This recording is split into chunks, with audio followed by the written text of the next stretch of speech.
নমস্কার। এই বহু ব্যক্তি আছেন যারা ঘন ঘন পেন কিলার খান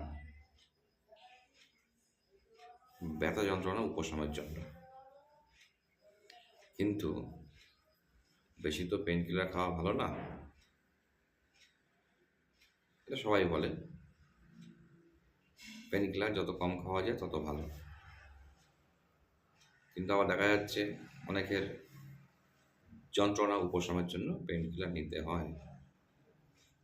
কেউ কেউ ডাক্তারের লিখে দেওয়া আর কি পেন কিলার খান, আবার কেউ কেউ দোকানে গিয়ে বলে ওষুধ নিয়ে আসেন, পেন কিলার খান। কিন্তু এই পেন কিলার খাওয়া ক্ষতিকারক, বেশি খাওয়া অবশ্যই ক্ষতিকারক।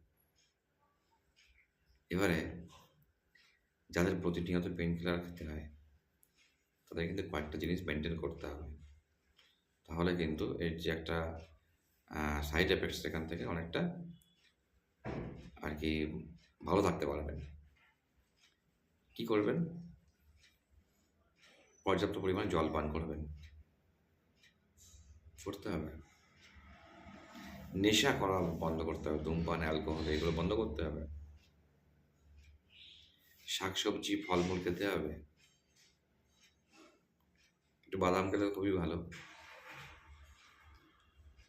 প্রোটিন গ্রহণ করতে হবে পর্যাপ্ত পরিমাণে। ক্যালসিয়াম এবং ভিটামিন সেগুলো গ্রহণ করতে হবে সঠিক পরিমাণে। শরীর যেন এগুলো পায় আপনাকে খেয়াল রাখতে হবে। আর কি সঠিক পরিমাণে ঘুম, পর্যাপ্ত পরিমাণে আপনাকে ঘুমোতেই হবে। যত বেশি দুশ্চিন্তা মুক্ত থাকবেন তত বেশি আপনার পক্ষে মঙ্গলজনক। স্ট্রেস কমাতে হবে, ধকল কমাতে হবে,